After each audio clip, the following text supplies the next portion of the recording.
こんにちは、ソングです。今回は YouTube の著作権パート2について5つ解説します。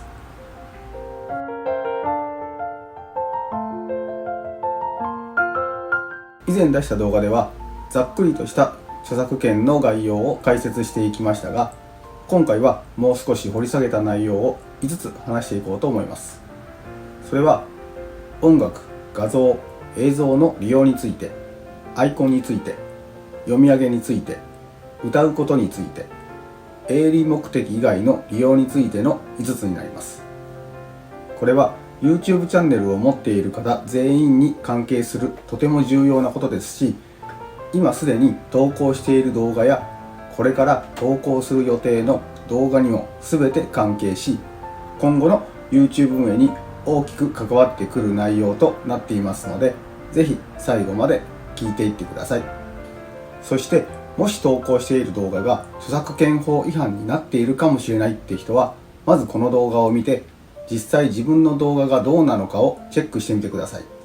それからいろんな方の動画を見させてもらってるんですけど、ほとんどの人が著作権のことを知らないんだなって思います。なぜなら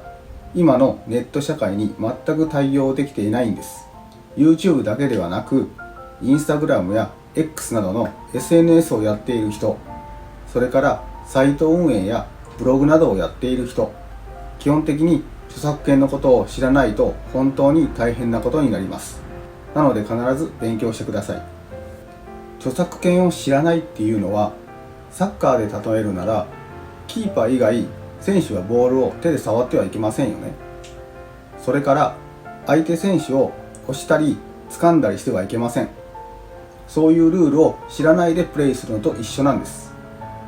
むしろサッカーだったらまだイエローカードやレッドカードで最悪退場するだけで許されるんですけど、著作権侵害の場合は警告をされるだけならいい方で、逮捕や訴訟されたり罰金を支払わなければならなくなったりとかします。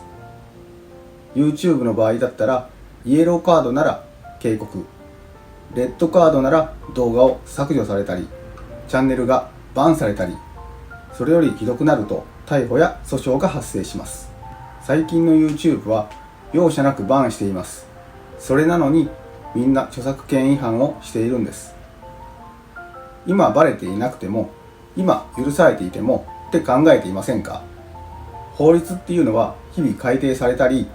必然的に取り締まりが厳しくなっていくので、その著作権侵害をしていると本当に危険です。ただ著作権は学校や塾などでは専門のところじゃない限り教えてくれないので、知らないのは仕方のないことかもしれませんが、不特定多数の人に発信する SNS を利用する人はちゃんと知識を得ておく必要があります。それに著作権のことを今すぐ学ぶべきですし、私もできる限りのことはこのチャンネルでお伝えしたいと思っていますから、今後も著作権については投稿していく予定です。今の時代では誰でも簡単にネット上に情報を発信することができるので、今後は特に著作権問題は重要性を増してくるっていうことをこの動画で皆さんにも知ってもらいたいと思っています。必ず役に立つ情報があると思いますので、ぜひ最後まで聞いていってください。チャンネル登録や高評価もしていただけたらとても嬉しく思います。それでは YouTube の著作権についての1つ目、音楽や画像、映像の再利用についてです。これに対しては前回の動画でも4条件に当てはまっていれば引用の範囲とされるって結論を出したんですが、このように正しい引用であれば問題はありません。ただほとんどの人が間違っています。有名な YouTuber でも普通に著作権違反をしています。というのも正しく引用しているっていうことを伝えていないんですね。よく見るのが〇〇サイトからとか〇〇新聞から引用ってやってるんですね。それでは雑すぎて、一体その新聞のどこの記事なのか、そのサイトのどこのページを見たらわかるのかっていうことなんですね。そして引用っていうのはちゃんと元情報の出所を詳細に書くか、そのページの関係ある部分だけ表示させないといけないんです。例えば〇〇新聞だったら、そのいつ発行された新聞なのか、さらに何ページのどのあたりに書いてあるのか、そういった情報も必要で、〇〇新聞ってただそれだけでは情報不足になるんですね。それからよく見かけるのが転載する量なんですけど、引用の場合は転載をする量を必要最小限にとどめないといけないんです。簡単に言うと、転載したいページを出すときには、転載したい部分以外はモザイクをかけるとか、情報を読み取られないように工夫をするっていうことなんですね。その時の状況によって引用の転載方法も変わるんですが、詳しく知りたい場合は弁護士の方々が書いている記事が YouTube やネット上にたくさんありますので、詳しい引用のやり方についてはここで解説するとものすごく長くなるので、各自で調べて勉強していただければと思います。調べ方としては、検索で引用方法とかで探せば詳しく出てきます。文字だけじゃなく画像や映像で具体的に調べたかったら YouTube 検索で画像、引用、方法とかそんな感じで調べればいろんな動画が出てくると思いますので、やってみてください。そもそも引用範囲を無視した画像や映像の転載を大丈夫だと思っている人や無視している人がいるんですけど、それはもう完全にアウトなので絶対にやらないようにしましょうということで、次です。 YouTube の著作権についての2つ目はアイコンについてです。これは YouTube だけではなく Instagram や X などの SNS のプロフィールアイコンを有名人やキャラクターの画像にしてもいいのかっていうことなんですね。これに関して結論から先に言うんですが、これはアウトです。まずこれが一番多いんですが、有名人や推しの画像や写真、有名人や推しの人の写真をアイコンにする人は本当に多いんですけど、そもそも写真は転載すると著作権が発生するので基本アウトだと思ってください。ただ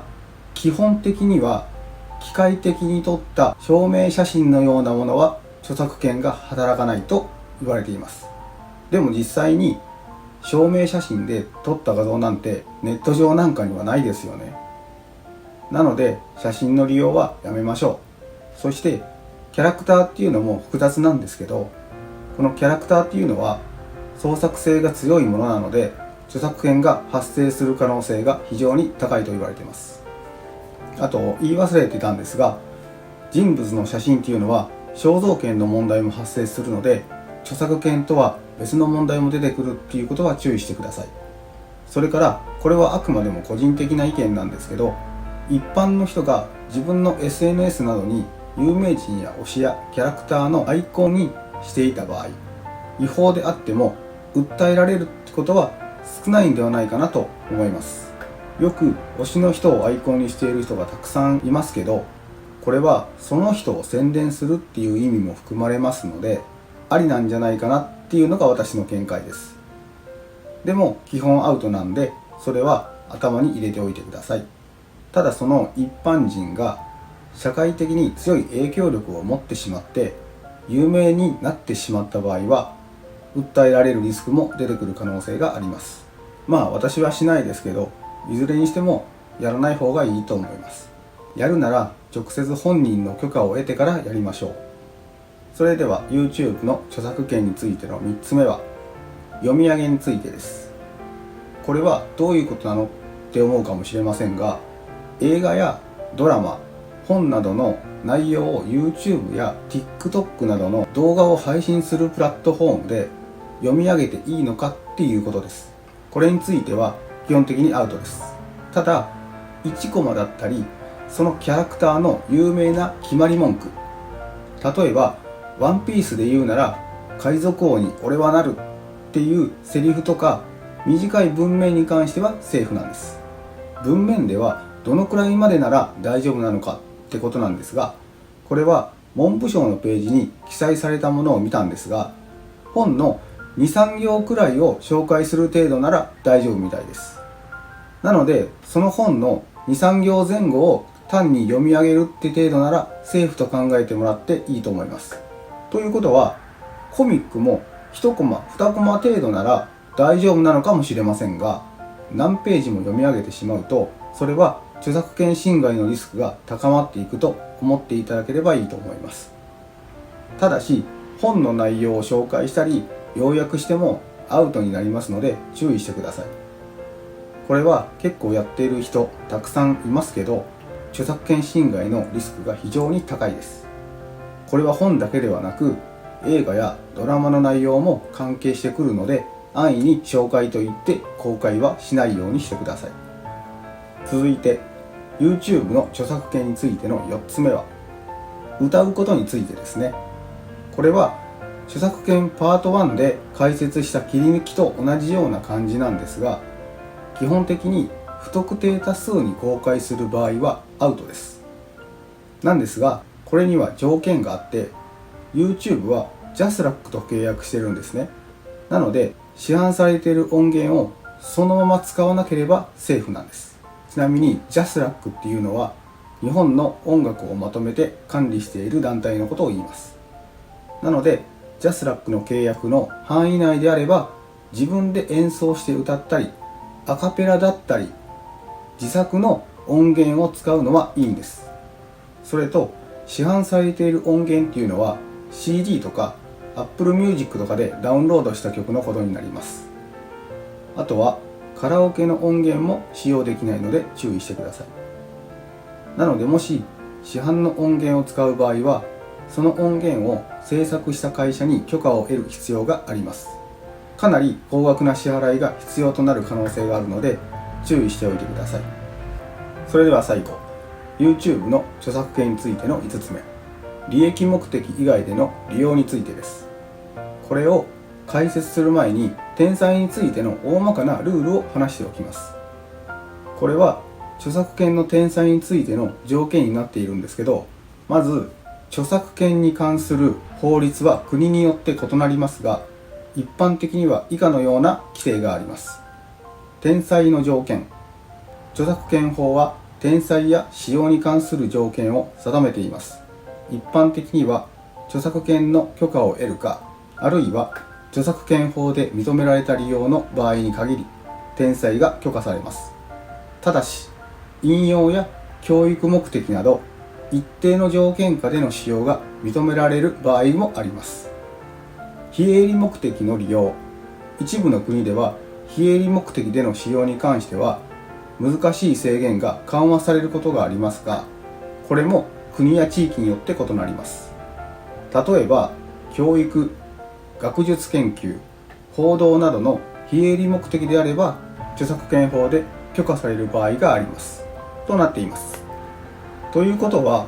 利益目的ではなくても不特定多数に公開する場合、公開すること自体がアウトってことになります。セーフなのは個人で扱う場合や家庭内で使う場合、あとは関係性の強い少人数の10人以下ぐらいのグループ内とか、旅行メンバーとかの少人数だと行き先の画像や動画とかそういったのを LINE グループなどでシェアする程度なら大丈夫だと思います。ただこれが50人とか100人規模になってくるとまた問題が出てくる可能性がありますので注意しておいてください。ということで、著作権の問題についてお話ししてきました。まだまだ他にもいろいろな問題もあると思うんですが、それはまたパート3やパート4で出していこうかと思います。興味を持たれた方はぜひ次の投稿までチャンネル登録をしてお待ちください。最後に、著作権に関しては今すぐにでも義務教育に入れないといけないくらい重要事項だと思っています。時代の流れというのか、 SNS で簡単に情報を得られる時代になっていますから、それはいいことも悪いこともすぐに広まってしまう。だから著作権の勉強はみんながやっておかないと、いいと思ってやってたことが実は法律に触れていたってことにもなりますので、皆さんもいろいろ勉強していた方がいいと思いますというお話をしていきました。この動画を見た人はもう著作権の心配はないかもしれませんね。ただ著作権っていうのはもっと奥が深い法律です。これからどんな時代が来るのか想像もできませんが、より身近な存在になっていくことは確かです。なので、常に情報収集は各自でして、視聴者が幸せになるような動画作りをしていきましょう。これは私たちクリエイターの役割であり、義務なので頑張りましょう。最後まで聞いてくださいましてありがとうございます。それでは今後も YouTube 運営頑張っていきましょう。ではまた次の動画でお会いしましょう。